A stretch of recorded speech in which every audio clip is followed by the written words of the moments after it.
नमस्कार दोस्तों, स्वागत है आप सभी लोगों का हमारे चैनल ट्रेडिंग में दतुल में। आज हम बात करने वाले हैं यस बैंक लिमिटेड के बारे में। सबसे पहले तो गाइस आप सभी लोगों को बहुत बहुत बधाई जिन लोगों ने अभी भी होल्ड करके रखा हुआ है, क्योंकि 33 रुपए तक का हाई बनाने के बाद स्टॉक है 20 रुपए तक का लो बनाया और आज के दिन 12% तक की रैली। बहुत सारे लोगों के माइंड में ये चल रहा है कि ऐसा क्या हो रहा है कि शेयर में इतनी तेजी बन रही है। अभी तक क्या था, बैंक की हालत बहुत ज्यादा खराब थी, बट अब यहाँ पे सुधरती हुई देखी जा रही है। सुधरती हुई का मतलब ये है कि अभी तक बैंक के हालात इतने खराब थे कि कोई यहाँ पे पैसा इन्वेस्ट करने का भी नहीं सोच रहा था। बट अब ये अपना न्यू ऑनर खोजते हुए देखे जा रहे हैं और बात कर रहे हैं, जैसे जापान हो गया, साउथ कोरिया हो गया, या फिर और भी बहुत बड़े बड़े बैंकों के साथ में जो कि यहाँ पे प्रमोटर बन सकें। जैसे कि हमने अभी अपना जो लास्ट वीडियो बनाया था तब भी बताया था आपको कि अगर आपको होल्ड करना है तो लॉन्ग टर्म के लिए होल्ड करना, अदरवाइज नहीं, क्योंकि इस स्टॉक में कभी भी कुछ भी अच्छी या बुरी न्यूज आ सकती है जिसकी वजह से ये रिएक्ट कर सकता है। तो चलिए गाइस, शुरू करते हैं हम अपना वीडियो। साथ ही अगर आप लोग हमारे वीडियो के माध्यम से थोड़ी सी भी हेल्प हो रही हो तो प्लीज आप हमारे चैनल को सब्सक्राइब जरूर करें। साथ ही गाइस हम अपने चैनल पे गिव अवे का प्रोग्राम चला रहे हैं, जिसमें गाइस हमने 3 प्राइज सिलेक्ट कर रखे हैं जो कि आपके हेल्थ को देखते हुए। और जिसमें गाइस हमने अपना फर्स्ट प्राइज रखा हुआ है साइकिल, सेकंड प्राइज रखा हुआ है smart watch and third prize रखा हुआ है स्पोर्ट्स शूज। ये तीनों तीनों गाइस आपके हेल्थ के लिए बहुत अच्छे हैं। और बस आपको यहाँ पे करना क्या होगा कि गाइस आप हमारे चैनल को सब्सक्राइब करना है। और हमने अपने जो चैनल का टारगेट रखा है, 1 लाख सब्सक्राइबर का टारगेट रखा हुआ है। जैसे ही गाइस वो पूरा होगा, हम आपको ये तीनों प्राइज हमारे जो लकी सब्सक्राइबर होंगे उनको देने वाले हैं। और ये गाइस आपके लिए बहुत बड़ा काम नहीं है, आप चाहें तो इसको 6 महीने में, साल भर में, जब भी आप करवाना चाहें तो करवा सकते हैं। सो गाइस प्लीज आप हमारे चैनल को सपोर्ट करिए। और इसमें पार्टिसिपेट करिएगा। आज का मार्केट बहुत बढ़िया था। जिस तरीके से कल पिटाई हुई थी, आज उसके हिसाब से अगर हम बात करें तो 50% रिकवर किया हुआ है। बट वहीं पे आप देखेंगे कि स्मॉल कैप का इंडेक्स है जिसमें 1300 पॉइंट्स की तेजी बनती हुई देखी गई, आईटी में 700 पॉइंट्स की और सेंसेक्स में 300 पॉइंट्स के ऊपर तेजी। आज का मार्केट बहुत बढ़िया था। आप देख सकते हैं कि 61 करोड़ का वॉल्यूम दिखाई दिया है। बीच में अभी जो इन्वेस्टर थे उनका इंटरेस्ट कम हो गया था, बट आज के दिन बहुत अच्छी न्यूज आती हुई देखी गई है। शेयर है जो कि रिसेंटली 33 रुपए तक का हाई बनाने के बाद आप एक देख सकते हैं कि एक महीने के अंदर 20% तक की डाउन साइड देखने को मिल चुकी है। बहुत सारे लोगों के माइंड में चल रहा था कि ऐसा आज क्या हुआ कि शेयर है बिल्कुल रॉकेट की तरफ भाग चुका है। जिस तरीके से पिटाई देखने को मिल रही थी, बहुत सारे रिटेल इन्वेस्टर हैं जो कि यहाँ पे डर की वजह से बेच के निकल गए, क्योंकि हम तो देख रहे थे कि कमेंट्स लोगों के, किसी ने 29 का खरीदा है, किसी ने 28 का खरीदा है, वहां से स्टॉक है जो कि 20 रुपए तक आ गया था। बट आज के दिन बहुत बड़ी यहाँ पे और डील होती हुई देखी गई है। बल्क डील के थ्रू यहाँ पे लोगों ने पैसा लगाया है और शेयर खरीदे हैं। यस बैंक है जो कि इस समय न्यू प्रमोटर खोजता हुआ देखा जा रहा है। बताया जा रहा है कि यहाँ पे 8 से 9 बिलियन की वैल्यूएशन हो जाएगी अगर यहाँ पे न्यू प्रमोटर्स आते हैं तो। इस समय यस बैंक की हालत काफी अच्छी है। अगर हम बात करें एस बाई, तो यस बैंक है जो कि 6 नंबर पे आता है इंडिया लेवल पे। और यहाँ पे बात ये निकल के आई है कि यस बैंक प्लान कर रहा है कि 51% तक का स्टेक बेचने का।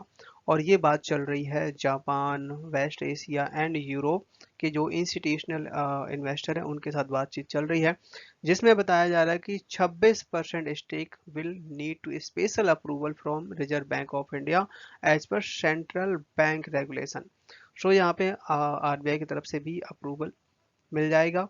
साथ ही यहाँ पे बताया जा रहा है कि इस समय बहुत सारे इन्वेस्टर हैं, जैसे कि हम बात करें शेयर होल्डर्स हैं, एसबीआई हो गया, एलआईसी हो गया, एचडीएफसी हो गया, आईसीआईसीआई, और ये लोग भी अपना स्टेक यहाँ पे बेच सकते हैं। तो जिसमें बाहर से अगर कोई बहुत बड़ा बैंक यहाँ पे अगर अपना इन्वेस्ट करता है, प्रमोटर बनता है, तो यस बैंक की हालत बहुत अच्छी सुधरने वाली है। इस समय एसबीआई सबसे बड़ा शेयर होल्डर है, 29% तक का स्टेक होल्ड कर रहा है। बट जिस तरीके से यहाँ पे प्लानिंग चल रही है, अब जो न्यू प्रमोटर होगा जिसके बाद 51% तक का स्टेक ले सकता है day by day management process. ये मैनेजमेंट अब यहाँ पे काम करती हुई देखी जाएगी। साथ ही यस बैंक के जो हालात हैं अब काफी सुधरते हुए देखे जा रहे हैं। प्रॉफिट बाई, सेफर बाई, साथ ही यहाँ पे डिपॉजिट भी बढ़ता हुआ देखा जा रहा है और जो लोन की जो क्वालिटी है वो काफ़ी बेटर है। पर इसके साथ साथ यहाँ पे ये तो रही मार्केट की खबर। अब बारी आती है कि क्या यस बैंक की तरफ से ये चीज़ कंफर्म होती है। तो यहाँ पे लेटर जारी किया गया है यस बैंक की तरफ से, क्योंकि यहाँ पे सेबी ने जवाब मांगा है कि क्या ये न्यूज़ सही है कि नहीं। तो यहाँ पे बताया जा रहा है कि ये जो न्यूज़ है, जो कि यहाँ पे $9 बिलियन की वैल्यूएशन की बात कही जा रही है, जिसमें यस बैंक ने मना कर दिया है। अब आगे चल के ये यस बैंक की तरफ से आता है या नहीं आता है, फिलहाल इसने मना किया हुआ है। आज के दिन शेयर ने हाई बनाया 23.45 का, लो बना 20.55 का, क्लोजिंग दिए 23.45 पे, 12% तक की तेजी बनती हुई देखी गई। और जब ये स्टॉक आप देख सकते हैं आज 20 रुपए तक भी चला गया था। अगर आज ये न्यूज ना आती तो हो सकता था शेयर आपको 20 रुपए के भी नीचे जा सकता था। बट जब तक आपका ये स्टॉक 25 रुपए क्रॉस नहीं करता, तब तक हम यहाँ पे बड़ी वैल्यू नहीं समझ सकते, मतलब कि तेजी ज़्यादा नहीं होगी। बट आपको ये जो लेवल है 20 से लेके 23-24 रेंज के बीच में बहुत अच्छे लेवल हैं लॉन्ग टर्म के लिए, ना कि शॉर्ट टर्म के लिए। इस समय जीएमआर हाईवे की तरफ से एक बड़ी खुशखबरी आ रही है, खासकर 700 करोड़ को यहाँ पे यस बैंक को चुकाने की बात कही हुई है।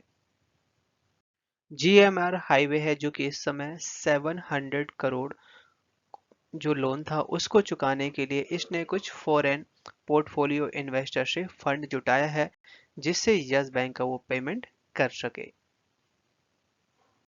जिसमें दोनों के दोनों इन्वेस्टर की तरफ से 350 करोड़ है, जो कि यहाँ पे दिए गए हैं लोन की तरह। और ये जो बॉन्ड है जीएमआर हाईवे, मेच्योरिटी जो रहेगी करीबन 20 फरवरी 2028 तक। तो इसके जरिए यस बैंक के यहाँ पे ये जो एनपीए था, चाहे आप एनपीए समझ लीजिए, चाहे आप ये समझ लीजिए कि यस बैंक की जो उधारी थी वो यहाँ पे कर दी जाएगी, और 7,000 करोड़ बहुत बड़ा अमाउंट होता है। जैसे कि हम पहले भी बात कर चुके हैं इस बारे में कि एफआईआई और डीआईस लगातार अपना स्टेक बढ़ा रहे हैं, बट रिटेल इन्वेस्टर बेच के निकल रहा है, क्योंकि कितने टाइम तक कोई होल्ड करके रखेगा।